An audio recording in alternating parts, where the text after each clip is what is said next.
ಪಕ್ಷದ ಹಿರಿಯ ನಾಯಕ ಹಾಗೂ ಕೇಂದ್ರದ ಮಾಜಿ ಸಚಿವರಾದ ಬೂಟಾ ಸಿಂಗ್ ಇಂದು ಬೆಳಗ್ಗೆ ನಿಧನರಾಗಿದ್ದಾರೆ. 86 ವರ್ಷ ವಯಸ್ಸಿನ ಬೂಟಾ ಸಿಂಗ್ ಅವರಿಗೆ ಕಳೆದ ವರ್ಷ ಅಕ್ಟೋಬರ್ ತಿಂಗಳಲ್ಲಿ ಮೆದುಳಿನಲ್ಲಿ ರಕ್ತಸ್ರಾವವಾಗಿದ್ದು, ಆಗಿನಿಂದಲೂ ಅವರು ಕೋಮಾ ಸ್ಥಿತಿಯಲ್ಲಿದ್ದರು. ಇಂದು ಬೆಳಗ್ಗೆ ಅವರು ನಿಧನರಾದರು ಎಂದು ಅವರ ಪುತ್ರ ಅರವಿಂದ್ ಸಿಂಗ್ ಲವ್ಲಿ ಸಿಧು ಅವರು ತಿಳಿಸಿದ್ದಾರೆ. ಪಂಜಾಬ್ನ ಜಲಂಧರ್ನಲ್ಲಿ 1934ರಲ್ಲಿ ಜನಿಸಿದ ಬೂಟಾ ಸಿಂಗ್ ಅವರು ಆರಂಭದಲ್ಲಿ ಶಿರೋಮಣಿ ಅಕಾಲಿ ದಳದ ನಾಯಕರಾಗಿದ್ದ ಅವರು ನಂತರ 1960ರಲ್ಲಿ ಜವಾಹರ್ಲಾಲ್ ನೆಹರು ಅವರ ನಾಯಕತ್ವದಲ್ಲಿ ಕಾಂಗ್ರೆಸ್ಗೆ ಸೇರಿ ಪಕ್ಷದಲ್ಲಿ ಹಲವು ಉನ್ನತ ಹುದ್ದೆಗಳಲ್ಲಿ ಸೇವೆ ಸಲ್ಲಿಸಿದರು. 1986ರಲ್ಲಿ ರಾಜೀವ್ ಗಾಂಧಿ ಅವರು ಪ್ರಧಾನಿಯಾಗಿದ್ದಾಗ ಕೇಂದ್ರದ ಗೃಹ ಸಚಿವರು ಆಗಿದ್ದರು. ಕೇಂದ್ರ ಕೃಷಿ, ರೈಲ್ವೆ, ವಾಣಿಜ್ಯ ಹಾಗೂ ಕ್ರೀಡಾ ಸಚಿವರಾಗಿಯೂ ಬೂಟಾ ಸಿಂಗ್ ಕಾರ್ಯನಿರ್ವಹಿಸಿದರು. ಬೂಟಾ ಸಿಂಗ್ ಅವರ ನಿಧನಕ್ಕೆ ಪ್ರಧಾನಮಂತ್ರಿ ನರೇಂದ್ರ ಮೋದಿ, ರಾಷ್ಟ್ರಪತಿ ರಾಮನಾಥ್ ಕೋವಿಂದ್, ಕಾಂಗ್ರೆಸ್ ನಾಯಕರಾದ ರಾಹುಲ್ ಗಾಂಧಿ, ರಾಜಸ್ಥಾನದ ಮುಖ್ಯಮಂತ್ರಿ ಅಶೋಕ್ ಗೆಹ್ಲೋಟ್, ಕುಲದೀಪ್ ಬಿಷ್ಣೋಯ್, ರಕ್ಷಣಾ ಸಚಿವ ರಾಜನಾಥ್ ಸಿಂಗ್, ಪಶ್ಚಿಮ ಬಂಗಾಳದ ಮುಖ್ಯಮಂತ್ರಿ ಮಮತಾ ಬ್ಯಾನರ್ಜಿ ಮತ್ತಿತರ ಪ್ರಮುಖರು ಸಂತಾಪ ಸೂಚಿಸಿದ್ದಾರೆ. ಮೈಸೂರಿನ ಜಯನಗರ ರೈಲ್ವೆ ಗೇಟ್ ಬಳಿ ಇರುವ ಕೋರೆಗಾಂವ್ ವಿಜಯ ಸ್ತಂಭದ ಬಳಿ ಜೈ ಭೀಮಾ ಕೋರೆಗಾಂವ್ ವಿಜಯೋತ್ಸವ ಸಮಿತಿಯ ವತಿಯಿಂದ ಭೀಮಾ ಕೋರೆಗಾಂವ್ ವಿಜಯೋತ್ಸವ ಕಾರ್ಯಕ್ರಮವನ್ನು ಇಂದು ನಡೆಸಲಾಯಿತು. ಕಾರ್ಯಕ್ರಮದಲ್ಲಿ ಮುಖ್ಯ ಅತಿಥಿಯಾಗಿ ಪಾಲ್ಗೊಂಡಿದ್ದ ಬೆಂಗಳೂರು ವಿಶ್ವವಿದ್ಯಾನಿಲಯದ ಪ್ರಾಧ್ಯಾಪಕರಾದ ಡಾ ರಾಜಪ್ಪ ದಳವಾಯಿ ಅವರು ಕಾರ್ಯಕರ್ತರನ್ನುದ್ದೇಶಿಸಿ ಮಾತನಾಡಿ, ಭೀಮಾ ಕೋರೆಗಾಂವ್ ಚಳುವಳಿಯಲ್ಲಿ ಭಾಗವಹಿಸಿ ಜೈಲಿನಲ್ಲಿರುವ ಹೋರಾಟಗಾರರು ಮತ್ತು ಚಿಂತಕರಾದ ಆನಂದ್ ತೇಲ್ತುಂಬಡೆ ಸೇರಿದಂತೆ ಹಲವು ಬುದ್ಧಿಜೀವಿಗಳು, ಸಾಹಿತಿಗಳು, ಹೋರಾಟಗಾರರು ಮತ್ತು ಚಿಂತಕರನ್ನು ಕೇಂದ್ರ ಸರ್ಕಾರ ಜೈಲಿಗೆ ಹಾಕಿದೆ. ಸಾಮಾಜಿಕ ಹೋರಾಟಗಳಲ್ಲಿ ಭಾಗಿಗಳಾದವರನ್ನು ಅಪರಾಧಿಗಳು ಎಂಬಂತೆ ಬಿಂಬಿಸುತ್ತಿರುವುದು ಖಂಡನೀಯ ಎಂದರಲ್ಲದೆ, ಜೈಲಿನಲ್ಲಿರುವ ಹೋರಾಟಗಾರರ ಮೇಲಿನ ಮೊಕದ್ದಮೆಗಳನ್ನು ಕೂಡಲೇ ಹಿಂಪಡೆದು ಅವರನ್ನು ಬಂಧಮುಕ್ತರನ್ನಾಗಿಸಬೇಕು ಎಂದು ಆಗ್ರಹಿಸಿದರು. ಕಾರ್ಯಕ್ರಮದಲ್ಲಿ ನಳಂದ ವಿಶ್ವವಿದ್ಯಾನಿಲಯದ ಬೋಧಿದತ್ತ ಬಂತೇಜಿ, ಉರುಲಿಂಗ ಪೆದ್ದಿ ಮಠದ ಜ್ಞಾನಪ್ರಕಾಶ ಸ್ವಾಮೀಜಿ, ಕರ್ನಾಟಕ ಪೊಲೀಸ್ ಅಕಾಡೆಮಿಯ ಸಹಾಯಕ ನಿರ್ದೇಶಕರಾದ ಸಿ. ಗೋಪಾಲ್, ಮಾಜಿ ಮೇಯರ್ ಪುರುಷೋತ್ತಮ್, ಲೇಖಕರಾದ ನಾಗಸಿದ್ಧಾರ್ಥ, ವಕೀಲರಾದ ಎಸ್. ಉಮೇಶ್, ಪತ್ರಕರ್ತ ದೀಪಕ್, ರಂಗಕರ್ಮಿ ಜನಾರ್ದನ್, ಎಪಿಎಂಸಿ ಮಾಜಿ ಉಪಾಧ್ಯಕ್ಷರಾದ ಚಿಕ್ಕಜವರಪ್ಪ ಮತ್ತಿತರರು ಪಾಲ್ಗೊಂಡಿದ್ದರು. ಈ ದಿನ ಹಮ್ಮಿಕೊಂಡಿರುವ ಈ ಕಾರ್ಯಕ್ರಮವನ್ನು ನಾನು ತುಂಬ ಸಂತೋಷದಿಂದ ಉದ್ಘಾಟನೆಯನ್ನು ಮಾಡಿದ್ದೇನೆ. ಭೀಮಾ ಕೋರೆಗಾಂವ್ ಭಾರತದ ಚರಿತ್ರೆಯಲ್ಲಿ ಒಂದು ಮಹತ್ವದ ಘಟ್ಟ.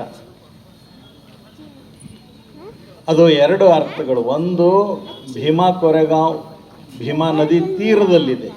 ಇಲ್ಲಿಂದ ಸುಮಾರು 760 ಕಿಲೋಮೀಟರ್ ದೂರದಲ್ಲಿರುವಂತಹ ಒಂದು ಪ್ರದೇಶ. ಅದು ಯುದ್ಧ ನಡೆದ ಯುದ್ಧ ಭೂಮಿ. ಬಾಜಿರಾವ್ ಪೇಶ್ವೆ ಕಾಲದಲ್ಲಿ 30,000 ಸೈನಿಕರನ್ನು ಕೇವಲ ಒಂದು ರೆಜಿಮೆಂಟ್, ಮಹರ್ ರೆಜಿಮೆಂಟ್ ಅನ್ನುವಂತಹ ಒಂದು ಯೋಧರ ಗುಂಪು ಅಷ್ಟೂ ಜನರನ್ನು ನಾಶ ಮಾಡಿದ ಒಂದು ಭೀಕರವಾದಂತಹ ಒಂದು ಘಟನೆ. ಇದು ನಡೆದು ಹೋಗಿತ್ತು 1818ರಲ್ಲಿ ನಮ್ಮ ಕಿತ್ತೂರು ಸಂಸ್ಥಾನದ ಒಂದು ನೆನಪಿನ ಮೊದಲಿಗೆ ಹೆಚ್ಚು ಕಡಿಮೆ ಅದು ಒಂದು 6-7 ವರ್ಷಕ್ಕೆ ಮುಂಚೆ ನಡೆದಂತಹ ಒಂದು ಘಟನೆ. ಆದರೆ ಅದು ಮತ್ತೆ 100 ವರ್ಷಗಳ ನಂತರ ಪುನರುಜ್ಜೀವನವನ್ನು ಪಡೆಯುತ್ತೆ. ಯಾಕಂದರೆ ನಮ್ಮ ಚರಿತ್ರೆ ಏನು ಅನ್ನುವಂತಹದ್ದನ್ನು ತಿಳಿಯುವ ಸಮರ್ಥ ಜನರು ಬರದ ಹೊರತು ನಮ್ಮ ಚರಿತ್ರೆಗಳು ತಿಳಿಯೋದಿಲ್ಲ. ಒಂದೆರಡು ವರ್ಷಗಳ ಹಿಂದೆ ಕೊಳಚೆ ನೀರಿನ ಸಂಗ್ರಹಗಾರವಾಗಿ ಗಬ್ಬು ನಾರುತ್ತಿದ್ದ ಹಾಗೂ ಗಿಡಗಂಟಿಗಳಿಂದ ತುಂಬಿ ಜನರು ಪ್ರವೇಶಿಸಲು ಸಾಧ್ಯವಾಗದಂತ ವಾತಾವರಣ ತುಂಬಿದ್ದ ಮೈಸೂರಿನ ಹೆಬ್ಬಾಳು ಕೆರೆಯು ಇದೀಗ ಒಂದು ಉತ್ತಮ ಪ್ರವಾಸಿ ತಾಣವಾಗುವ ಎಲ್ಲ ಲಕ್ಷಣಗಳನ್ನು ಹೊಂದಿ ಕಂಗೊಳಿಸುತ್ತಿದೆ. ಇನ್ಫೋಸಿಸ್ ಸಂಸ್ಥೆಯ ಮುಖ್ಯಸ್ಥೆಯಾದ ಡಾಕ್ಟರ್ ಸುಧಾಮೂರ್ತಿ ಅವರು ಸುಮಾರು 48 ಎಕರೆ ಪ್ರದೇಶದಲ್ಲಿ ಹರಡಿಕೊಂಡಿರುವ ಹೆಬ್ಬಾಳು ಕೆರೆಯನ್ನು ಅಭಿವೃದ್ಧಿಪಡಿಸುವ ಯೋಜನೆಯ ಹೊಣೆಗಾರಿಕೆಯನ್ನು ಹೊತ್ತಿದ್ರು. ಸಿಎಸ್ಆರ್ ನಿಧಿಯನ್ನು ಬಳಸಿಕೊಂಡು 30 ಕೋಟಿ ರುಗಳ ವೆಚ್ಚದಲ್ಲಿ ಪುನಶ್ಚೇತನಗೊಂಡಿರುವ ಹೆಬ್ಬಾಳು ಕೆರೆಯ ಅಭಿವೃದ್ಧಿ ಕಾಮಗಾರಿಯನ್ನು ಕಾಂಗ್ರೆಸ್ ಜೆಡಿಎಸ್ ಸಮ್ಮಿಶ್ರ ಸರ್ಕಾರ ಆಡಳಿತದಲ್ಲಿದ್ದ ಸಂದರ್ಭದಲ್ಲಿ ಅಂದಿನ ಮೈಸೂರು ಜಿಲ್ಲಾ ಉಸ್ತುವಾರಿ ಸಚಿವರಾಗಿದ್ದ ಜಿಟಿ ದೇವೇಗೌಡ ಅವರ ಮುಂದಾಳತ್ವದಲ್ಲಿ ಕೈಗೆತ್ತಿಕೊಳ್ಳಲಾಗಿತ್ತು. ಅವರೊಂದಿಗೆ ಇನ್ಫೋಸಿಸ್ ಸಂಸ್ಥೆಯ ಡಾಕ್ಟರ್ ಸುಧಾಮೂರ್ತಿ ಅವರು ಸಹ ಕೆರೆಯ ಅಭಿವೃದ್ಧಿಗಾಗಿ ವಿಶೇಷ ಆಸ್ಥೆ ವಹಿಸಿ ಸಹಕಾರ ನೀಡಿದ್ರು. ಆ ಕಾಳಜಿಯ ಫಲವಾಗಿ ಇಂದು ಹೆಬ್ಬಾಳು ಕೆರೆಯು ಮೈಸೂರಿನ ಒಂದು ಪ್ರಮುಖ ಪ್ರವಾಸಿ ಆಕರ್ಷಣೆಯಾಗುವಂತೆ ಸಿಂಗಾರಗೊಳ್ಳುತ್ತಿದ್ದು, ಜನರು ಅಲ್ಲಿ ವಿಹರಿಸಿ ನೈಸರ್ಗಿಕ ಸೌಂದರ್ಯವನ್ನು ವೀಕ್ಷಿಸಲು ಅಣಿಯಾಗಿದೆ. ಐಟಿಸಿ ಕಂಪನಿಯು ಗುತ್ತಿಗೆ ನೌಕರರನ್ನು ಕೆಲಸದಿಂದ ತೆಗೆದುಹಾಕಿದ ಹಿನ್ನೆಲೆಯಲ್ಲಿ ನಡೆದ ರೈತರು ಮತ್ತು ಸ್ಥಳೀಯರ ಹೋರಾಟಕ್ಕೆ ಜಯ ಸಿಕ್ಕಿದ್ದು, ಗುತ್ತಿಗೆ ನೌಕರರ ಸಮಸ್ಯೆಗಳನ್ನು ಬಗೆಹರಿಸುವುದಾಗಿ ಐಟಿಸಿ ಕಂಪನಿ ಲಿಖಿತವಾಗಿ ಭರವಸೆ ನೀಡಿರುವುದರಿಂದ ಹೋರಾಟವನ್ನು ಅಂತ್ಯಗೊಳಿಸಲಾಗಿದೆ. ಮೈಸೂರಿನಲ್ಲಿ ಇಂದು ಪತ್ರಿಕಾಗೋಷ್ಠಿಯಲ್ಲಿ ಈ ವಿಷಯ ತಿಳಿಸಿದ ರಾಜ್ಯ ರೈತ ಸಂಘದ ಕೋರ್ ಕಮಿಟಿಯ ಸದಸ್ಯರಾದ ವಿದ್ಯಾಸಾಗರ್ ಅವರು, ಐಟಿಸಿ ಕಂಪನಿಯ ಶೋಷಣೆಯ ವಿರುದ್ಧ ಗುತ್ತಿಗೆ ನೌಕರರು ಚಳುವಳಿ ಮಾಡುತ್ತಿದ್ರು. ಸಾಮೂಹಿಕ ನಾಯಕತ್ವದಲ್ಲಿ ರೈತ ಸಂಘ ಮತ್ತು ದಲಿತ ಸಂಘರ್ಷ ಸಮಿತಿಯಿಂದ ಅವರ ಚಳುವಳಿಗೆ ಬೆಂಬಲ ನೀಡಲಾಗಿತ್ತು ಎಂದರು. ಶಾಸಕರಾದ ಡಾಕ್ಟರ್ ಯತೀಂದ್ರ ಸಿದ್ದರಾಮಯ್ಯ ಹಾಗೂ ಮಾಜಿ ಸಿಎಂ ಸಿದ್ದರಾಮಯ್ಯ ಅವರ ನಿವಾಸದಲ್ಲಿ ಕಾರ್ಮಿಕರು, ಆಡಳಿತ ಮಂಡಳಿ ಮತ್ತು ರೈತ ಸಂಘ, ದಸಂಸ ಮುಖಂಡರು ಸೇರಿ ಸಭೆ ನಡೆಸಲಾಗಿತ್ತು. ಸಿದ್ದರಾಮಯ್ಯ ಅವರ ಸೂಚನೆಯ ಮೇರೆಗೆ ಕಾರ್ಮಿಕ ಆಯುಕ್ತರ ಕಚೇರಿಯಲ್ಲಿ ಶಾಂತಿ ಸಭೆ ನಡೆಸಲಾಗಿದ್ದು, ಅದು ಯಶಸ್ವಿಯಾಗಿದೆ. ಎಲ್ಲರ ತೀರ್ಮಾನದಂತೆ ಹೋರಾಟವನ್ನು ಕೈಬಿಡಲಾಗಿದೆ. ಗುತ್ತಿಗೆ ನೌಕರರ ಹೋರಾಟಕ್ಕೆ ತಾತ್ವಿಕ ಜಯ ಸಿಕ್ಕಿದ್ದು, ಕಾರ್ಖಾನೆ ಪುನರಾರಂಭವಾಗಲಿದೆ ಎಂದು ತಿಳಿಸಿದರು. ಪತ್ರಿಕಾಗೋಷ್ಠಿಯಲ್ಲಿ ರೈತ ಮುಖಂಡರಾದ ಮಂಜು ಕಿರಣ್ ಮತ್ತಿತರರು ಭಾಗವಹಿಸಿದರು. ಗುತ್ತಿಗೆ ಕಾರ್ಮಿಕರು, ದಲಿತ ಸಂಘರ್ಷ ಸಮಿತಿ, ಸಾಮೂಹಿಕ ನಾಯಕತ್ವದ ಕರ್ನಾಟಕ ರಾಜ್ಯ ರೈತ ಸಂಘದ ಒಂದು ಬ್ಯಾನರ್ನಲ್ಲಿ ನಡೆದಂಥ ಒಂದು ಗಟ್ಟಿ ಹೋರಾಟ. ಐಟಿಸಿ ಗುತ್ತಿಗೆ ಕಾರ್ಮಿಕರು ಮತ್ತು ಕಾರ್ಖಾನೆಯ ನಡುವೆ ಇದು 4ನೇ ಬಾರಿ ಈ ರೀತಿಯ ಸಮಸ್ಯೆ ಆಗಿದೆ. ಆ ಸಂದರ್ಭದಲ್ಲೆಲ್ಲ ಕರ್ನಾಟಕ ರಾಜ್ಯ ರೈತ ಸಂಘದ ಸ್ನೇಹಿತರು ಅವ್ರ ಜೊತೆ ಸೇರ್ಕೊಂಡು ಹೋರಾಟ ಮಾಡಿ ಅದನ್ನು ಬಗೆಹರಿಸೋಂಥ ಕೆಲಸ ಮಾಡಿದ್ದೀವಿ. ಈ ಸಾರಿ ಹೋರಾಟಕ್ಕೆ ಕುಂತ್ಕೊಂಡಾಗ ಆ ಕಾರ್ಖಾನೆ ತನ್ನ ಸಂಪೂರ್ಣ ಉತ್ಪಾದನೆಯನ್ನು ನಿಲ್ಲಿಸಿ ನಮ್ಮ ಹೋರಾಟಕ್ಕೆ ಅಸಹಕಾರ ಮಾಡಿದಂಥ ಸಂದರ್ಭದಲ್ಲಿ ವರುಣಾ ಕ್ಷೇತ್ರದ ಶಾಸಕರಾದ ಯತೀಂದ್ರ ಸಿದ್ದರಾಮಯ್ಯನವರು, ಮಾನ್ಯ ವಿರೋಧ ಪಕ್ಷದ ನಾಯಕರಾದ ಸಿದ್ದರಾಮಯ್ಯನವರು ಮಧ್ಯಪ್ರವೇಶ ಮಾಡಿ ದಲಿತ ಸಂಘಟನೆಯ ಸ್ನೇಹಿತರು, ರೈತ ಸಂಘಟನೆಯ ಸ್ನೇಹಿತರು ಮತ್ತು ಗುತ್ತಿಗೆ ಕಾರ್ಮಿಕರ ಸಂಘದ ಮುಖಂಡರುಗಳ ಜೊತೆ 2 ಸಭೆಗಳನ್ನ ಮಾಡಿ ಸರ್ಕಾರದ ಪ್ರತಿನಿಧಿಗಳಾಗಿ ALC ಮತ್ತು DLC ಅವ್ರನ್ನ ಕರೆದು ಇದಕ್ಕೆ ಅವ್ರು ಸಮಜಾಯಿಸಿಕೆ ಕೊಟ್ಟರು. ಕೋವಿಡ್-19 ಪ್ರಯುಕ್ತ ನಾವು ಹಂಗೆ ಮಾಡ್ಕೊಂಡಿದ್ವಿ, ವ್ಯವಸ್ಥೆ ಇದ್ವಿ. ಬಟ್ ಇನ್ನು ಮುಂದೆ ಅವರಿಗೆ ಯಾರಿಗೆ ಮನಸ್ಸಿಗಳಿಗೆ ಧಕ್ಕೆ ತರದವರ ಹಾಗೆ ನಾವು ನೋಡ್ಕೋತೀವಿ, ಒಳಗಡೆ ಕರೆದೆಲ್ಲ ವ್ಯವಸ್ಥೆ ಮಾಡ್ತೀವಿ ಅಂತ ಒಪ್ಕೊಂಡಿದ್ದಾರೆ. ಅದೊಂದು ತೊಂದರೆ. ಆಮೇಲೆ ಶಿವಮೂರ್ತಿ ಅನ್ನೋ ಒಬ್ಬ ನಮ್ಮ ಕಾರ್ಮಿಕ ಮುಖಂಡರು ವಿರುದ್ಧವಾಗಿ ಕೆಲವೊಂದು ವಿಚಾರಗಳು ಅಲ್ಲಿ ನಡೆದಿದ್ವು. ಅವ್ರನ್ನ ಕೆಲಸದಿಂದ ಕೂಡ ಅಮಾನತು ಮಾಡಲಾಗಿತ್ತು. ಅದ್ರ ಬಗ್ಗೆ ಒಂದು ಸ್ವಲ್ಪ ದೊಡ್ಡ ಮಟ್ಟದಲ್ಲೇ ವಿಚಾರಗಳು ನಡೆದು ಕೊನೆಗೆ ಈಗ ಅವ್ರು ಮತ್ತೆ ಅವ್ರನ್ನ ಸರ್ವಿಸಸ್ಗೆ ತೊಗೊಳ್ತೀವಿ ಅಂತ ಅವರು ಒಪ್ಕೊಂಡಿದ್ದಾರೆ. ಅದೊಂದು ಮೇಯ್ನಾಗಿ ಉಳ್ಕೊಂಡಿತ್ತು. ಅದೇನಕ್ಕಾಗಿತ್ತು ಅಂತ ಹೇಳಿದ್ರೆ, ನ್ಯಾಯವನ್ನು ನಿಂತ್ಕೊಳ್ಳೋವಂಥವ್ರನ್ನ ಹತ್ತಿಕ್ಕುವಂಥ ವಿಚಾರಗಳು ನಡೀತಾ ಇದ್ವು ಅನ್ನೋದ್ರ ಪರವಾಗಿ ಆದಂಥ ಒಂದು ಮಾತುಕತೆ ಅದು. ಇನ್ಮೇಲೆ ಅವ್ರು ಅದಕ್ಕೆ ಒಪ್ಕೊಂಡಿದ್ದಾರೆ. ಇನ್ಮೇಲೆ ನ್ಯಾಯಸಮ್ಮತವಾಗಿ ನಡೆಯುವಂಥ ಯಾವುದೇ ವಿಚಾರಗಳಾಗಲಿ ವ್ಯಕ್ತಿಗಳ ವಿರುದ್ಧವಾಗಿ ನಾವು ಈ ರೀತಿಯಾದ ಒಂದು ಇದನ್ನು ತಗೊಳ್ಳಲ್ಲ ಅನ್ನೋದನ್ನ ಅವರು ಮನವರಿಕೆ ಮಾಡಿಕೊಟ್ಟಿದ್ದಾರೆ. ಅದಲ್ದಿರ ಅವ್ರಿಗೆ ಟ್ರಾನ್ಸ್ಪೋರ್ಟೇಷನ್ ಬಗ್ಗೆ ಒಂದು ಪ್ರಾಬ್ಲಮ್ ಇತ್ತು. ಮೊದಲು ಓಡಾಡೋದಕ್ಕೆ ವೆಹಿಕಲ್ಗಳು ಕೊಡಲಾಗಿತ್ತು. ಈಗ ಇತ್ತೀಚಿನ ದಿನಗಳಲ್ಲಿ ನಿಲ್ಲಿಸಿದ್ದಾರೆ. ಕನ್ವೇಯನ್ಸ್ ಕೊಡ್ತಾ ಇದ್ದಾರೆ. ಬಟ್ ಕನ್ವೇಯನ್ಸ್ ತಕ್ಕಂತೆ ಅದು ಸಾಲ್ತಾ ಇಲ್ಲ ಇವತ್ತೊಂದು ಡೇಟ್ಗೆ. ಯಾಕಂದ್ರೆ ನೀವೇ ನೋಡ್ತಾ ಇದ್ದೀರಾ, ತಿಂಗಳು ಎಷ್ಟು ಪೆಟ್ರೋಲ್ ಡೀಸೆಲ್ ಬೆಲೆ ಜಾಸ್ತಿ ಆಗ್ತಾ ಇದೆ. ಅವ್ರು ಕೊಟ್ಟಿದ್ದು 4 ವರ್ಷದ ಹಿಂದೆ ದುಡ್ಡು ಇವತ್ತಿಗೆ ಅದು ಸಾಲಲ್ಲ ಅಂತ ಹೇಳ್ಕೊಟ್ರು. ಅದನ್ನು ಅವರು ಒಪ್ಕೊಂಡಿದ್ದಾರೆ, ಮಾಡಿಕೊಡ್ತೀವಿ ಅಂತ ಒಪ್ಕೊಂಡಿದ್ದಾರೆ. ತಾಂಡ್ಯ ಕೈಗಾರಿಕಾ ಇಂಡಸ್ಟ್ರಿಯಲ್ನಲ್ಲಿ ITC ಲಿಮಿಟೆಡ್ ಕಾರ್ಖಾನೆಯಲ್ಲಿ ಏನು ಸಮಸ್ಯೆ ಉದ್ಭವ ಆಗಿತ್ತೋ, ಕಾರ್ಮಿಕರು ಮತ್ತು ಅಲ್ಲಿನ ಮ್ಯಾನೇಜ್ಮೆಂಟ್ ನಡುವೆ ಅಸಮಾಧಾನಗಳು, ಅಲ್ಲಿನ ತಾರತಮ್ಯ ಶೋಷಣೆಗಳು ಏನು ಕಾರ್ಮಿಕರ ಮೇಲೆ ಆಗ್ತಾಯಿತ್ತು, ಅದನ್ನು ಖಂಡಿಸಿ ನ್ಯಾಯಕ್ಕಾಗಿ ಒತ್ತಾಯಿಸಿ ಏನು ಸುಮಾರು 25 ದಿನಗಳ ಕಾಲ ಆ ಕಾರ್ಖಾನೆಯ ಗುತ್ತಿಗೆ ಕಾರ್ಮಿಕರು, ದಲಿತ ಸಂಘರ್ಷ ಸಮಿತಿ ಮತ್ತು ರೈತ ಸಂಘದ ಸಹಯೋಗದೊಂದಿಗೆ ಅಹೋರಾತ್ರಿ ಪ್ರತಿಭಟನೆಯನ್ನು ಮಾಡಿದ ಕಾರಣಕ್ಕಾಗಿ ಆ ಕ್ಷೇತ್ರದ ಶಾಸಕರಾದಂಥ ಯತೀಂದ್ರ ಸಿದ್ದರಾಮಯ್ಯನವರು ಮಧ್ಯಪ್ರವೇಶ ಮಾಡಿ ವಿರೋಧ ಪಕ್ಷದ ನಾಯಕರಾದ ಸಿದ್ದರಾಮಯ್ಯನವರ ನೇತೃತ್ವದಲ್ಲಿ 2 ಸಭೆಗಳನ್ನ ಮಾಡಿ ಭಾಳ ಕಾರ್ಮಿಕರಿಗೆ ಯಾವುದೇ ರೀತಿಯಲ್ಲೂ ಅನ್ಯಾಯ ಆಗಬಾರ್ದು ಅಂಥೇಳಿ ಆ ಮ್ಯಾನೇಜ್ಮೆಂಟ್ ಅವ್ರನ್ನ ವಿಶ್ವಾಸ ತಗೊಂಡು ಸಂಬಂಧಪಟ್ಟಂಥ ಕಾರ್ಮಿಕ ಇಲಾಖೆ ಅಧಿಕಾರಿಗಳ ಸಮಕ್ಷಮದಲ್ಲಿ ಶಾಂತಿ ಸಭೆ ಏನು ಒಂದು ಸಂಧಾನ ಸಭೆಗಳನ್ನು ಮಾಡಿ ಯಶಸ್ವಿ ಮಾಡಿದ್ದಾರೆ. ನಾನು ಮೊದಲನೇದಾಗಿ ಅಲ್ಲಿನ ಕಾರ್ಮಿಕರಿಗೆ ಅಭಿನಂದನೆಗಳನ್ನ ಸಲ್ಲಿಸ್ತೀನಿ. ಯಾಕೆ ಮೈಸೂರಿನ ಲಲಿತ್ ಮಹಲ್ ಹೋಟೆಲ್ ಬಳಿ ಇರುವ ಹೆಲಿಪ್ಯಾಡ್ನ ಜಾಗ ತಮ್ಮದು ಎಂದು ಪ್ರತಿಪಾದಿಸಿ ಅಲ್ಲಿ ಬೋರ್ಡ್ ಹಾಕಿರುವ ಪ್ರಕರಣಕ್ಕೆ ಸಂಬಂಧಿಸಿದಂತೆ ರಾಜವಂಶಸ್ಥರಾದ ಪ್ರಮೋದಾದೇವಿ ಒಡೆಯರ್ ಅವರು ಸ್ಪಷ್ಟನೆ ನೀಡಿದ್ದಾರೆ. ಮೈಸೂರಿನಲ್ಲಿ ಇಂದು ಪತ್ರಿಕಾಗೋಷ್ಠಿ ನಡೆಸಿದ ಪ್ರಮೋದಾದೇವಿ ಒಡೆಯರ್ ಅವರು 2020ರ ಜೂನ್ ತಿಂಗಳಲ್ಲಿ ಹೈಕೋರ್ಟ್ ನೀಡಿದ ತೀರ್ಪಿನ ಪ್ರಕಾರ ಹೆಲಿಪ್ಯಾಡ್ ಇರುವ ಜಾಗ ನಮಗೆ ಸೇರಿತು. ಆದರೆ ಆ ಜಾಗದಲ್ಲಿ ಬೇರೆ ಯಾರೋ ಬೇಲಿ ಹಾಕುತ್ತಿದ್ದು ಅದನ್ನು ಗಮನಿಸಿದ ನಾವು ನಮ್ಮ ಜಾಗವನ್ನು ಭದ್ರ ಮಾಡಿಕೊಳ್ಳುವ ದೃಷ್ಟಿಯಿಂದ ಬೋರ್ಡ್ ಹಾಕಿಸಿದ್ದೇವೆ. ನಮ್ಮ ಆಸ್ತಿಯನ್ನು ನಾವು ರಕ್ಷಣೆ ಮಾಡಿಕೊಳ್ಳುವ ಪ್ರಯತ್ನ ನಮ್ಮದೇ ಹೊರತು ಯಾರಿಗೂ ತೊಂದರೆ ಕೊಡುವ ಉದ್ದೇಶ ನಮ್ಮದಲ್ಲ. ಅಗತ್ಯ ಬಿದ್ದರೆ ಇನ್ನು ಮುಂದೆಯೂ ಸಹ ಹೆಲಿಪ್ಯಾಡ್ ಅನ್ನು ಬಳಸಿಕೊಳ್ಳಲು ನಮ್ಮ ಅಭ್ಯಂತರವಿಲ್ಲ ಎಂದು ಹೇಳಿದರು. ಕುರುಬಾರಹಳ್ಳಿ, ಆಲನಹಳ್ಳಿ, ಚೌಡಹಳ್ಳಿ ಸರ್ವೆ ನಂಬರ್ಗಳಿಗೆ ಸೇರಿದಂತೆ 1500 ಎಕರೆ ಜಾಗ ರಾಜವಂಶಸ್ಥರಿಗೆ ಸೇರಿದ್ದು ಎಂದು 1971ರ ದಾಖಲೆಗಳಲ್ಲಿ ನಮೂದಾಗಿದೆ. ಇದರ ಬಗ್ಗೆ 2010ರವರೆಗೂ ಯಾವುದೇ ವಿವಾದ ಇರಲಿಲ್ಲ. ಹರ್ಷ ಗುಪ್ತಾ ಅವರು ಮೈಸೂರು ಜಿಲ್ಲಾಧಿಕಾರಿಯಾಗಿ ಬಂದ ಮೇಲೆ ಈ ಜಾಗವನ್ನು ಬೀಕರಾಬು ಎಂದು ತೀರ್ಪು ನೀಡಿದ್ರು. ನಂತರ ಬಂದ ಜಿಲ್ಲಾಧಿಕಾರಿ ವಸ್ತ್ರದವರು ಇದು ರಾಜವಂಶಸ್ಥರಿಗೆ ಸೇರಿದ್ದು ಎಂದರು. ಆದರೆ ನಂತರ ಅವರೇ ತಮ್ಮ ತೀರ್ಪನ್ನು ವಾಪಸ್ ಪಡೆದು ಇದು ಬೀಕರಾಬು ಎಂದರು. ನಂತರ ಬಂದ ಜಿಲ್ಲಾಧಿಕಾರಿ ಶಿಖಾ ಅವರು ಈ ಜಾಗಕ್ಕೆ ಸಂಬಂಧಿಸಿದಂತೆ ನೋಟಿಸ್ ನೀಡಿದ್ರು. ಆ ನೋಟಿಸಿನ ಆಧಾರದ ಮೇಲೆ ಮಾಲೀಕತ್ವದ ಹಕ್ಕನ್ನು ಪ್ರತಿಪಾದಿಸಿ ನ್ಯಾಯಾಲಯದಲ್ಲಿ ಅರ್ಜಿ ಹಾಕಿದ್ದೆವು. ನ್ಯಾಯಾಲಯವು ನಮ್ಮ ಪರವಾಗಿ ತೀರ್ಪು ನೀಡಿದೆ. ಆದರೆ ಈ ಜಾಗದಲ್ಲಿ ನಮ್ಮದೆಷ್ಟಿದೆ ಎಂಬುದು ಗೊತ್ತಿಲ್ಲ. ಈ ಹಿನ್ನೆಲೆಯಲ್ಲಿ ಹೊಸದಾಗಿ ಸರ್ವೆ ಮಾಡಿಕೊಡಿ ಎಂದು ಕಂದಾಯ ಇಲಾಖೆಗೆ ಪತ್ರ ಬರೆದಿದ್ದೇವೆ. ಆದರೆ ಇದುವರೆಗೂ ಯಾವುದೇ ಪ್ರಕ್ರಿಯೆ ನಡೆದಿಲ್ಲ. ಮುಂದಿನ ನಡೆಯ ಬಗ್ಗೆ ಕಾನೂನು ತಜ್ಞರ ಸಲಹೆ ಪಡೆದು ತೀರ್ಮಾನ ಕೈಗೊಳ್ಳುತ್ತೇವೆ ಎಂದು ತಿಳಿಸಿದರು. ಎಲ್ಲರೂ ಬೇಲಿ ಹಾಕ್ಸ್ಬೇಕು ಅಂದ್ರೆ ಒಂದು ಕಡೆ ಇದ್ರೆ ನೀವು ಬೇಲಿ ಹಾಕ್ಸ್ಬೋದು. ಎಲ್ಲೆಲ್ಲಿ ಯಾರ್ಯಾರಿದ್ದಾರೆ ಅಂತ ಒಂದು ದಾಖಲಾತಿ ಬೇಕಲ್ಲ ನಮಗೆ. ಆ ದಾಖಲೆ ನಮ್ಮ ಹತ್ರ ಅವ್ರಿಗೆ ಕೊಟ್ಟಿರೋದು ಯಾವುದೂ ಇಲ್ಲ. ನಮ್ಮ ಹತ್ರ ಎಲ್ಲ ಕೆಲವೆಲ್ಲ ಸೃಷ್ಟಿ ಮಾಡ್ಕೊಂಡ್ರೆ ದಾಖಲೆ ಅವರು ನಮ್ಗೆ ಕೊಟ್ಟಿದ್ದಾರೆ. ಅದು ಬರಬೇಕು ಈಗ. ಅದೆಲ್ಲ ಹೊರಗಡೆ ಈಗ ಬರಬೇಕು. ರೆವಿನ್ಯೂ ಅಥಾರಿಟಿ ಶುರು ಮಾಡಿದೆ.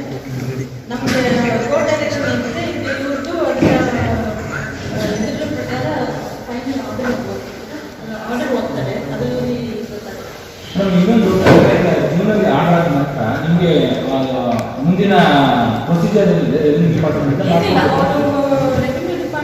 ಪ್ರೊಸೀಜರ್ ಏನಿದೆ ಅಂದರೆ ನಾವು ವೇಟ್ ಮಾಡಿದೆ. ಅವ್ರನ್ನ ಅಪೀಲ್ ಹಾಕ್ತಾರೆ ಅಂತ. ನನ್ನ ಮೇಲೆ ಅವ್ರಿಗೆ ಅಪೀಲ್ ಹಾಕಿಲ್ಲ. ಬೇರೆಯವ್ರು ಯಾರು ಅಪೀಲ್ ಹಾಕಿದ್ದಾರೆ ನನಗೆ ಅದರ ಬಗ್ಗೆ ನಾನು ಇದು ಮಾಡಬೇಕಾದ್ರೆ ನನಗೆ ಹಾಕಿದ್ರೆ ಮಾತ್ರ ನಾನು ಯೋಚನೆ ಮಾಡಿದೆ. ಬೇರೆಯವ್ರದ್ದು ಅದೇ ಜಾಗದಲ್ಲಿ ಬೇರೆಯವ್ರ ಹೆಸರು ಅವ್ರ ಅಪೀಲ್ ಹಾಕಿದ್ದಾರೆ. ಆ ಅಪೀಲ್ ಕೂಡ ಡಿಸ್ಮಿಸ್ ಆಗಿದೆ. ಸರ್ಕಾರದ ಅಪೀಲ್ ಕೂಡ ಡಿಸ್ಮಿಸ್ ಆಗಿದೆ. ಆದರೆ ಈಗ ಏನು ಮಾಡ್ತಾರೆ ಗೊತ್ತಿಲ್ಲ. ಅವ್ರು ಮುಂದಕ್ಕೆ ಎಲ್ಲ ಹೋಗ್ತಾರೆ ಗೊತ್ತಿಲ್ಲ. ಬಟ್ ನನ್ನ ಕೇಸಲ್ಲಿ ಏನಾಗಿದೆ ಅಂದರೆ ಅವ್ರು 30 ದಿನದ ಒಳಗಡೆ ನಮ್ಮ ಆರ್ಡರ್ ಬಂದು ಎಷ್ಟೋ ಒಂದು ಲಿಮಿಟ್ ಇದೆ. ಆ ಲಿಮಿಟ್ ಒಳಗಡೆ ಅವ್ರು ನನ್ನ ಅಪೀಲ್ ಹಾಕ್ತಾರೆ. ಅವ್ರು ಅಪೀಲ್ ಹಾಕಲ್ಲ. ಅಷ್ಟು ದಿನ ನಾನು ವೇಟ್ ಮಾಡಿದೆ. ಅವ್ರು ಹಾಕ್ತಾರೆ ಅಪೀಲ್ ಅಂತ. ಅಪೀಲ್ ಹಾಕ್ತಾ ಇರೋದ್ರಿಂದ ಇನ್ನೇನು ಮುಂದಕ್ಕೆಲ್ಲ ನನಗೆ ಆ ಆರ್ಡರ್ ನನ್ನ ಪೆಂಡಿಂಗ್ ಸರ್ಕಾರಿ ಪೆಂಡಿಂಗ್ ಸುಮ್ಮನೆ ಇದ್ದೆ. ಯಾರು ಬರಲ್ಲ. ಅದನ್ನು ಇಷ್ಟಕ್ಕೂ ಈ ಥರ ಮಾಡ್ತಾರೆ ಅಂತ ನಮ್ಮದು ಏನೋ ಜೊತೆಗೆ ಐಡೆಂಟಿಫೈ ಮಾಡೋದು ಕಷ್ಟ. ಇಲ್ಲಿಂದ ಆ ಕಡೆ ತನಕ ಮಾಡೋದಕ್ಕೆ 1 ದಿನ 2 ದಿನದಲ್ಲಿ 1 ವಾರದಲ್ಲಿ 10 ದಿನದಲ್ಲೆಲ್ಲ ಆಗಲ್ಲ. ಒಂದೊಂದಾಗಿ ದಾಖಲೆ ಸಂಗ್ರಹಣೆ ಮಾಡಿಕೊಂಡು ಮಾಡಬೇಕು.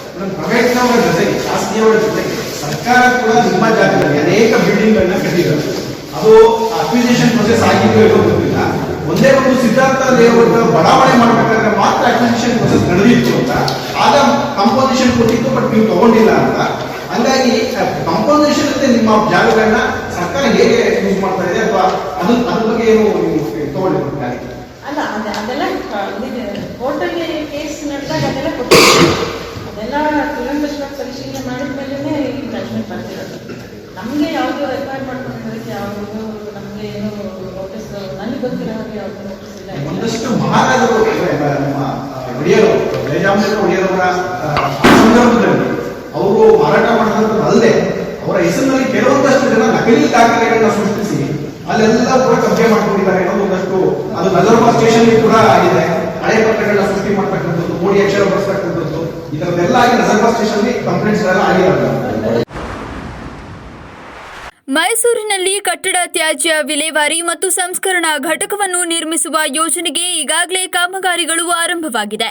ಮೈಸೂರು ನಂಜನಗೂಡು ರಿಂಗ್ ರಸ್ತೆಯ ಬಳಿ ಇರುವ ಲಾರಿ ಟರ್ಮಿನಲ್ ಸಮೀಪದಲ್ಲಿ 9 ಎಕರೆ ಜಾಗವನ್ನು ಘಟಕ ನಿರ್ಮಾಣಕ್ಕೆ ಗುರುತಿಸಲಾಗಿದ್ದು, ಈ ಯೋಜನೆಗೆ ನಗರ ಪಾಲಿಕೆ ಕೌನ್ಸಿಲ್ ಸಭೆಯಲ್ಲಿ ಅನುಮೋದನೆ ನೀಡಲಾಗಿತ್ತು. ಈಗಾಗಲೇ ಸದರಿ ಜಾಗದಲ್ಲಿ 5 ಜೆಸಿಬಿ, 2 ಹಿಟಾಚಿ ಟಿಪ್ಪರ್ಗಳು ಮತ್ತು ಬುಲ್ಡೋಸರ್ಗಳು ಬಳಸಿ ಕಾಮಗಾರಿ ನಡೆಸಲಾಗುತ್ತಿದ್ದು, ಸುಸ್ಥಿರ ಟ್ರಸ್ಟ್ ಈ ಕಾಮಗಾರಿಯ ಹೊಣೆ ಹೊತ್ತಿದೆ. ಪ್ರತಿನಿತ್ಯ ಮೈಸೂರಿನಲ್ಲಿ ಹಲವಾರು ಕಟ್ಟಡಗಳ ನಿರ್ಮಾಣ ಕಾರ್ಯ ನಡೆಯುತ್ತಿದ್ದು, ಹಳೆಯ ಕಟ್ಟಡಗಳನ್ನು ಕೆಡವಿ ಹೊಸ ಕಟ್ಟಡಗಳನ್ನು ನಿರ್ಮಿಸುವ ಕೆಲಸ ನಡೆಯುತ್ತಲೇ ಇದೆ. ಇದರಿಂದ ಉತ್ಪತ್ತಿಯಾಗುವ ಕಟ್ಟಡ ತ್ಯಾಜ್ಯಗಳನ್ನು ರಿಂಗ್ ರಸ್ತೆಗಳ ಬದಿಗಳಲ್ಲಿ ಹಾಗೂ ಸಾರ್ವಜನಿಕ ಸ್ಥಳಗಳಲ್ಲಿ ರಾಶಿ ಹಾಕಲಾಗುತ್ತಿತ್ತು. ಇದರಿಂದ ಹಲವಾರು ಬಗೆಯ ತೊಂದರೆಗಳು ಉಂಟಾಗುತ್ತಿರುವ ಹಿನ್ನೆಲೆಯಲ್ಲಿ ಕಟ್ಟಡ ತ್ಯಾಜ್ಯ ವಸ್ತುಗಳನ್ನು ವಿಲೇವಾರಿ ಮಾಡುವುದಲ್ಲದೆ ಅವುಗಳನ್ನು ಸಂಸ್ಕರಿಸಲು ಘಟಕವೊಂದನ್ನು ಸ್ಥಾಪಿಸುವ ಯೋಜನೆಗೆ ರಾಜ್ಯ ಸರ್ಕಾರ ಮತ್ತು ನಗರ ಪಾಲಿಕೆ ಸಮ್ಮತಿ ಸೂಚಿಸಿದೆ. ಸಂಸ್ಕರಣಾ ಘಟಕದ ನಿರ್ಮಾಣ ಕಾಮಗಾರಿ ನಡೆಯುತ್ತಿರುವ ಸ್ಥಳಕ್ಕೆ ಸಂಸತ್ ಸದಸ್ಯರಾದ ಪ್ರತಾಪ್ ಸಿಂಹ ಅವರು ಇಂದು ಭೇಟಿ ನೀಡಿ ಪರಿಶೀಲಿಸಿದರು. ವಿವಿಧ ಇಲಾಖೆಗಳ ಅಧಿಕಾರಿಗಳೊಂದಿಗೆ ಚರ್ಚಿಸಿ ಅಗತ್ಯ ಮಾಹಿತಿಗಳನ್ನು ಪಡೆದ ಅವರು ಕಾಮಗಾರಿಗಳನ್ನು ನಿಗದಿತ ಅವಧಿಯೊಳಗೆ ಪೂರ್ಣಗೊಳಿಸುವಂತೆ ತಾಕೀತು ಮಾಡಿದರು. ಮೇಟಗಳ್ಳಿ ರಿಂಗ್ ರಸ್ತೆಯ ಬಳಿ ಫ್ಲೈಓವರ್ ಮತ್ತು ರೈಲ್ವೆ ಅಂಡರ್ಪಾಸ್ ನಿರ್ಮಾಣ ಯೋಜನೆಗಾಗಿ ಸಂಸತ್ ಸದಸ್ಯರಾದ ಪ್ರತಾಪ್ ಸಿಂಹ ಅವರು ಇಂದು ಅಧಿಕಾರಿಗಳೊಂದಿಗೆ ಸ್ಥಳ ಪರಿಶೀಲನೆ ನಡೆಸಿದರು. 41 ಕೋಟಿ ರುಗಳ ಅಂದಾಜು ವೆಚ್ಚದಲ್ಲಿ ನಿರ್ಮಾಣವಾಗಲಿರುವ ಮೇಲ್ಸೇತುವೆಯಿಂದ ವಾಹನಗಳ ಸುಗಮ ಸಂಚಾರಕ್ಕೆ ಅನುಕೂಲವಾಗಲಿದ್ದು, ರೈಲ್ವೆ ಇಲಾಖೆ, ಲೋಕೋಪಯೋಗಿ ಇಲಾಖೆ ಮತ್ತು ಮೈಸೂರು ಮಹಾನಗರ ಪಾಲಿಕೆ ಅಧಿಕಾರಿಗಳ ಜೊತೆಗೆ ಪ್ರತಾಪ್ ಸಿಂಹ ಅವರು ಸ್ಥಳ ಪರಿಶೀಲನೆ ನಡೆಸಿ ಚರ್ಚಿಸಿದರು. ಈ ಸಂದರ್ಭದಲ್ಲಿ ಸುದ್ದಿಗಾರರೊಂದಿಗೆ ಮಾತನಾಡಿದ ಅವರು ಶೀಘ್ರದಲ್ಲೇ ಕಾಮಗಾರಿ ಆರಂಭಿಸುವುದಾಗಿ ತಿಳಿಸಿದರು. ಕಡೆಯಿಂದ ಬಂದರೆ ಆ ಬ್ರಿಗೇಡ್ ಅಪಾರ್ಟ್ಮೆಂಟ್ ಏನಿದೆ ಅಲ್ಲಿಂದ ಪ್ರಾರಂಭವಾಯಿತು ಅಂತ ಹೇಳಿದರೆ ರಾಯಲ್ ಇನ್ ಹೋಟೆಲ್ಗಿಂತ ಮುಂದೆ ಹೋಗಿ ಸ್ವಲ್ಪ ಅಪ್ಪಿದೆ, ಅಪ್ಪಲ್ಲಿ ಹೋಗಿ ಇಳೀತದೆ. ಹಾಗೂ ಪ್ರಾಣಿ ಸಂಗ್ರಹಾಲಯವನ್ನು ನೋಡಿಕೊಂಡು ಬೃಂದಾವನ್ ಗಾರ್ಡನ್ಸ್ಗೆ ಹೋಗಬೇಕು ಅಂತ ಬಯಸ್ತಾರೆ. ಬಹಳ ಜನ ಈ ಕಡೆಗೆ ಅಂದರೆ ಶ್ರೀರಂಗಪಟ್ಟಣಕ್ಕೆ ಹೋಗುವಂಥವ್ರು ಕೂಡ ಈ ಭಾಗದಲ್ಲಿ ನೆಲೆಸಿರುವಂಥವ್ರು ಕೂಡ ಇದೇ ರಸ್ತೆನ ಬಳಸ್ಕೊಳ್ತಾರೆ. ಹಾಗಾಗಿ ನಮಗೆ ಅಲ್ಲಿ ರೈಲ್ವೆ ಟ್ರ್ಯಾಕ್ ಇರೋದ್ರಿಂದ ಭಾಳ ಅಡಚಣೆ ಆಗ್ತಾಯಿದೆ. ಅಲ್ಲಿ ಒಂದು ರೀತಿ ಕಂಜೆಷನ್ ಇದೆ. ಹಾಗಾಗಿ ಇಲ್ಲಿ ಒಂದು ಗ್ರೇಡ್ ಸಪ್ರೇಟರ್ ಥರ ಫಸ್ಟ್ ಮಾಡಬೇಕು ಅಂತ ಅಂದ್ಕೊಂಡಿದ್ದು, ಅದು ಆಗಲಿಲ್ಲ. ಇವಾಗ ಅದನ್ನು ಒಂದು ಫ್ಲೈಓವರ್ ಥರ ಮಾಡಿಬಿಟ್ಟು KRS ರೋಡಿಗೆ ಸರಾಗವಾಗಿ ವಾಹನಗಳ ಒಂದು ಚಲಿಸಲಿಕ್ಕೆ ಅವಕಾಶ ಮಾಡಿಕೊಡ್ಬೇಕು ಅನ್ನೋ ನಮ್ಮ ಉದ್ದೇಶವಾಗಿದೆ. ಡಿಪಾರ್ಟ್ಮೆಂಟ್ಗಳು ಒಂದು ಸೇರಿ ಒಂದೇ ಒಂದು ಕಾಮನ್ ಫ್ಲೈಓವರ್ನ ಮಾಡಬೇಕಿತ್ತು. ಅದು ನಿಮಗೆ ಅಲ್ಲಿ ಬ್ರಿಗೇಡ್ ಅಪಾರ್ಟ್ಮೆಂಟ್ ಏನಿದೆ ಅಲ್ಲಿಂದ ಪ್ರಾರಂಭ ರ್ಯಾಂಪ್ ಶುರುವಾಯಿತು ಅಂತಂದರೆ ರಿಂಗ್ ರೋಡನ್ನು ದಾಟಿ ಮುಂದೆ ರಾಯಲ್ ಇನ್ ಹೋಟೆಲಿಂದ ಮುಂಭಾಗದಲ್ಲಿ ಬಂದು ಆ ರ್ಯಾಂಪ್ ಇಳಿಬೇಕಿತ್ತು. ಆದರೆ ಈ 3-4 ಡಿಪಾರ್ಟ್ಮೆಂಟ್ಗಳಲ್ಲೂ ಕೂಡ ಮಧ್ಯದಲ್ಲಿ ಹೊಂದಾಣಿಕೆ ಕೊರತೆಯಿಂದಾಗಿದೆ, ಆಗಲಿಲ್ಲ. ಕೊನೆಗೆ ನಾವು ಅದನ್ನು ರೈಲ್ವೆ ಅಂಡರ್ ಪಾಸ್ ಮಾಡಿ ಬಿಡೋಣ ಅಂತ ಯೋಚನೆ ಮಾಡಿದ್ದು. ಅಂಡರ್ ಪಾಸ್ ಮಾಡಿದರೆ ಅದು ಭಾಳ ಸಮಸ್ಯೆ ಆಗುತ್ತೆ. ಅದಕ್ಕೋಸ್ಕರ ಇವತ್ತು ನಮ್ಮ ನ್ಯಾಷನಲ್ ಹೈವೇಯ ಜಗದೀಶ್ ಅವರು ಹಾಗೆ ನಮ್ಮ ರೈಲ್ವೆಯ ಇದ್ರದ್ದು ಒಟ್ಟು ವೆಚ್ಚ ಅಂತ ಅಂದಾಜು ಮಾಡಲಾಗಿದ್ದು. ಅದರಲ್ಲಿ 10.7 ಕೋಟಿ ರೈಲ್ವೆದವ್ರು ಕೊಡಬೇಕು ಅಂತಿತ್ತು. ಉಳಿದದ್ದನ್ನು ಮೂಡಾ ಮತ್ತು PWD ಹಾಗೂ ಕಾರ್ಪೊರೇಷನ್ ಕೊಡಬೇಕಿತ್ತು. ಈಗ ring road national highway control ಇರೋದ್ರಿಂದ ಒಂದು ದೊಡ್ಡ ಪ್ರಮಾಣದ ಮೊತ್ತ ನ್ಯಾಷನಲ್ ಹೈವೇಯಿಂದ ಕೊಡಬೇಕಾಗುತ್ತೆ. ಸಣ್ಣ ಪ್ರಮಾಣ PWD ಮತ್ತು ಮಹಾನಗರ ಪಾಲಿಕೆ ಕೊಡಬೇಕಾಗುತ್ತೆ. ಈಗ ಅದು ರಿವೈಸ್ಡ್ DPR ಆದ ನಂತರ ಕಾಸ್ಟ್ ಎಸ್ಕಲೇಷನ್ ಆಗುವಂಥ ಸಾಧ್ಯತೆ ಇದೆ. ಈ ಚೇಂಜಸ್ ಅಂತಿಲ್ಲ. ಹಿಂದೆ ಅದನ್ನು ಒಂದು ರೀತಿಯಲ್ಲಿ 2 ಕಡೆ ಕಟ್ಟೆ ಥರ ಕಟ್ಟಿಬಿಟ್ಟು ಅದನ್ನು ಲಾಕ್ ಮಾಡೋವಂಥದ್ದು ಅಂತ ಅಂದ್ಕೊಂಡಿದ್ದು. ಈಗ ಹಾಗಾಗಲ್ಲ, ಇದು ಫ್ಲೈಓವರ್ ಟರ್ನೇ. ಕನ್ನಡ ಜಾಗೃತಿ ವೇದಿಕೆ ಮತ್ತು ಕರ್ನಾಟಕ ಕಾವಲು ಪಡೆಯ ಸಂಯುಕ್ತ ಆಶ್ರಯದಲ್ಲಿ ಜನವರಿ 3ರಂದು ಡಾಕ್ಟರ್ ವಿಷ್ಣು ನೆನಪಿನೋತ್ಸವ ಸಮಾರಂಭವನ್ನು ಆಯೋಜಿಸಲಾಗಿದೆ ಎಂದು ನಗರ ಪಾಲಿಕೆಯ ಮಾಜಿ ಸದಸ್ಯರಾದ MD ಪಾರ್ಥಸಾರಥಿ ತಿಳಿಸಿದ್ದಾರೆ. ಮೈಸೂರಿನ ಪತ್ರಕರ್ತರ ಭವನದಲ್ಲಿ ಇಂದು ಪತ್ರಿಕಾಗೋಷ್ಠಿ ನಡೆಸಿದ ಅವರು ನಗರದ ನೃಪತುಂಗ ಶಾಲೆಯ ರಮಾ ಗೋವಿಂದ ರಂಗಮಂದಿರದಲ್ಲಿ ಕಾರ್ಯಕ್ರಮ ನಡೆಯಲಿದೆ ಎಂದರು. ಹಿರಿಯ ರಂಗಕರ್ಮಿ ರಾಜಶೇಖರ ಕದಂಬ ಅವರು ಕಾರ್ಯಕ್ರಮವನ್ನು ಉದ್ಘಾಟಿಸಲಿದ್ದು, ಡಾಕ್ಟರ್ ವಿಷ್ಣುವರ್ಧನ್ ಅವರು ನಟಿಸಿರುವ ಚಲನಚಿತ್ರ ಗೀತೆಗಳ ಗಾಯನ ಕಾರ್ಯಕ್ರಮವನ್ನು ಆಯೋಜಿಸಲಾಗಿದೆ. ಇದೇ ಸಂದರ್ಭದಲ್ಲಿ ಕೊರೋನಾ ವಾರಿಯರ್ಸ್ಗೆ ಸನ್ಮಾನವನ್ನು ಹಮ್ಮಿಕೊಳ್ಳಲಾಗಿದೆ ಎಂದು ತಿಳಿಸಿದರು.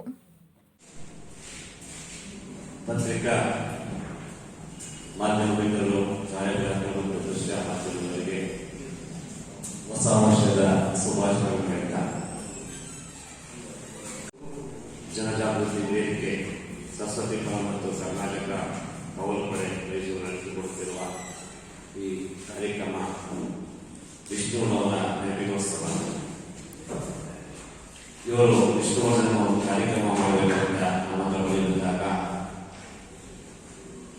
ನಾವು ವಿಷ್ಣು ಸೇನಾ ಸಮಿತಿ ಅಧ್ಯಕ್ಷ ಆಗಿರೋದ್ರಿಂದ ನಾನು ಅವ್ರ ಜೊತೆಗೆ ಕೈ ಜೋಡಿಸಿ ಕಾರ್ಯಕ್ರಮ ಮಾಡಿ ನಾವು ಸಹ ಅನುಭವ ಮಾಡುತ್ತೇವೆ. ಕೊರೋನಾ ಮಹಾಮಾರಿಯನ್ನು ಹೊಡೆದೋಡಿಸಲು ಕೇಂದ್ರ ಸರ್ಕಾರ ಬಿಡುಗಡೆ ಮಾಡಿರುವ ಲಸಿಕೆಗಳನ್ನು ಪ್ರಾಯೋಗಿಕವಾಗಿ ನೀಡುವ ಯೋಜನೆಯ ಅಣಕು ಪ್ರದರ್ಶನವಾದ ಕೊರೋನಾ ವ್ಯಾಕ್ಸಿನೇಷನ್ ಡ್ರೈ ರನ್ ಕಾರ್ಯಕ್ರಮವನ್ನು ಮೈಸೂರಿನಲ್ಲಿ ಇಂದು ಆರಂಭಿಸಲಾಯಿತು. ಮೈಸೂರಿನ ಜಯನಗರ ಆರೋಗ್ಯ ಕೇಂದ್ರದಲ್ಲಿ ಆಯೋಜಿಸಲಾಗಿದ್ದ ಡ್ರೈ ರನ್ ಕಾರ್ಯಕ್ರಮವನ್ನು ಜಿಲ್ಲಾಧಿಕಾರಿ ರೋಹಿಣಿ ಸಿಂಧೂರಿ ಅವರು ಬೆಳಗ್ಗೆ ಉದ್ಘಾಟಿಸಿದರು. ಈ ಸಂದರ್ಭದಲ್ಲಿ ಸುದ್ದಿಗಾರರೊಂದಿಗೆ ಮಾತನಾಡಿದ ಅವರು, ಮೊದಲ ಹಂತದಲ್ಲಿ ಆರೋಗ್ಯ ಇಲಾಖೆ ಸಿಬ್ಬಂದಿಗೆ ಲಸಿಕೆ ಪ್ರಯೋಗ ಮಾಡಲಾಗುತ್ತಿದ್ದು ಲಸಿಕೆ ಕೇಂದ್ರಗಳು ಸಕಲ ರೀತಿಯಲ್ಲಿ ಸಜ್ಜಾಗಿವೆ ಎಂದರು. ಮೈಸೂರು ಜಿಲ್ಲೆಯಲ್ಲಿ 32,000 ಮಂದಿ ಕೊರೋನಾ ವಾರಿಯರ್ಸ್ ಇದ್ದು, ಆದ್ಯತೆ ಮೇರೆಗೆ ಅವರಿಗೆ ಲಸಿಕೆ ನೀಡುವಂತೆ ಕೇಂದ್ರದ ನಿರ್ದೇಶನ ಬಂದಿದೆ. ಬಳಿಕ ಸಾಧಕ ಬಾಧಕಗಳನ್ನು ಅನುಸರಿಸಿ ಸಾರ್ವಜನಿಕರಿಗೆ ಲಸಿಕೆ ವಿತರಣೆ ಮಾಡಲಾಗುತ್ತದೆ. ಲಸಿಕೆ ದಾಸ್ತಾನಿಗೆ ಈಗಿರುವ ಕೋಲ್ಡ್ ಸ್ಟೋರೇಜ್ ಬಳಕೆ ಮಾಡಲಾಗುತ್ತದೆ. ಪ್ರತ್ಯೇಕ ಕೋಲ್ಡ್ ಸ್ಟೋರೇಜ್ ಅವಶ್ಯವಿಲ್ಲ ಎಂದು ತಿಳಿಸಿದರು. ಮಕ್ಕಳು, ವಯೋವೃದ್ಧರು, ಗಂಭೀರ ಕಾಯಿಲೆಯಿಂದ ಬಳಲುತ್ತಿರುವವರನ್ನು ಹೊರತುಪಡಿಸಿ ಉಳಿದವರಿಗೆ ಲಸಿಕೆ ಕೊಡಲಾಗುವುದು. ಸಾರ್ವಜನಿಕರೆಲ್ಲರಿಗೂ ಲಸಿಕೆ ನೀಡಬೇಕೇ ಬೇಡವೇ ಎಂಬುದನ್ನು ಕೇಂದ್ರ ಸರ್ಕಾರ ತಿಳಿಸಲಿದೆ. ಲಸಿಕೆ ಯಾವ ಪ್ರಮಾಣದಲ್ಲಿ ಪೂರೈಕೆಯಾಗಲಿದೆ ಎಂಬುದರ ಬಗ್ಗೆ ಖಚಿತ ಮಾಹಿತಿ ಇಲ್ಲ. ಆದರೆ ಪೂರೈಕೆಯಾದ ಲಸಿಕೆಗಳ ಸಮರ್ಪಕ ವಿತರಣೆಗೆ ಜಿಲ್ಲಾಡಳಿತ ಸಜ್ಜಾಗಿದೆ ಎಂದು ಡಿಸಿ ರೋಹಿಣಿ ಸಿಂಧೂರಿ ಅವರು ತಿಳಿಸಿದರು. ಇಂದು 25 ಮಂದಿ ಕೊರೋನಾ ವಾರಿಯರ್ಸ್ಗೆ ಲಸಿಕೆ ನೀಡುವ ತಾಲೀಮು ಕೋವಿಡ್ ಲಸಿಕೆ ಡ್ರೈ ರನ್ ನಡೆಸಲಾಗುತ್ತಿದ್ದು, ಜಿಲ್ಲಾ ಆರೋಗ್ಯಾಧಿಕಾರಿ ಡಾಕ್ಟರ್ ಅಮರನಾಥ್ ಸೇರಿದಂತೆ ಆರೋಗ್ಯ ಇಲಾಖೆಯ ಅಧಿಕಾರಿಗಳು ಭಾಗಿಯಾಗಿದ್ದರು.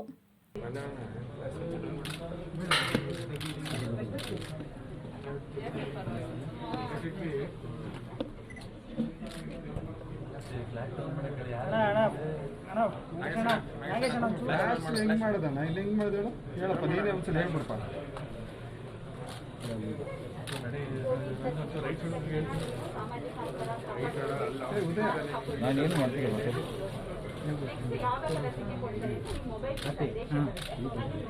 ಇನ್ನೆಷ್ಟು ಮಾಡಿ ಸಾಕಾ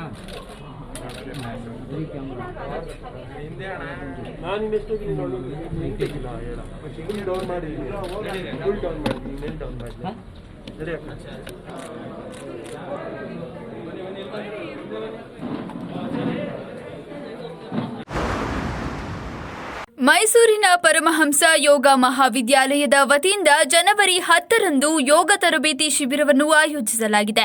ಮೈಸೂರಿನ ಪತ್ರಕರ್ತರ ಭವನದಲ್ಲಿ ಇಂದು ಪತ್ರಿಕಾಗೋಷ್ಠಿಯಲ್ಲಿ ಈ ವಿಷಯ ತಿಳಿಸಿದ ಮಹಾವಿದ್ಯಾಲಯದ ಶಿವಪ್ರಕಾಶ್ ಗುರೂಜಿಯವರು, ಪ್ರತಿ ಶನಿವಾರ ಮತ್ತು ಭಾನುವಾರ ಶಿಬಿರಗಳು ನಡೆಯಲಿದ್ದು, ಶಿಬಿರದಲ್ಲಿ ಯೋಗಾಸನ, ಯೋಗ ತರಬೇತಿ, ಪ್ರಾಣಾಯಾಮ, ಧ್ಯಾನ, ಮುದ್ರಾ ಥೆರಪಿ, ಯೋಗಶಾಸ್ತ್ರ, ಪತಂಜಲಿ ಯೋಗ ಸೂತ್ರ ಮುಂತಾದ ವಿದ್ಯೆಗಳನ್ನು ಕಲಿಸಿಕೊಡಲಾಗುವುದು ಎಂದು ತಿಳಿಸಿದರು. ಸುಮಾರು 40 ವರ್ಷಗಳಲ್ಲಿ ನಮ್ಮ ಸಂಸ್ಥೆಯಿಂದ ಯೋಗಾಭ್ಯಾಸ ಮಾಡುತ್ತಿದ್ದರು. ಮೈಸೂರು ನಗರದ ಅನೇಕ ಯೋಗ ಕೇಂದ್ರಗಳನ್ನು ನಡೆಸೋದಕ್ಕೆ ರಾಜ್ಯ, ರಾಷ್ಟ್ರ ಮತ್ತು ಅಂತಾರಾಷ್ಟ್ರೀಯ ಮಟ್ಟದಲ್ಲೂ ನಮ್ಮಲ್ಲಿ ಸಂಸ್ಥೆರ್ತಕ್ಕಂತಹ ವಿದ್ಯಾರ್ಥಿಗಳು ಯೋಗ ಶಿಕ್ಷಕರಾಗಿ ವಿಶ್ವದಾದ್ಯಂತ ಯೋಗದ ಪ್ರಚಾರವನ್ನು ಮಾಡ್ತಾ ಬಂದಿದ್ದಾರೆ. ಪ್ರಸ್ತುತ ಕೊರೋನಾ ಪರಿಸ್ಥಿತಿಯಲ್ಲಿ ಯೋಗವನ್ನು ಮಾಡೋದ್ರಿಂದ ನಿರೋಗಿಗಳಾಗಬಹುದು ಅಂತ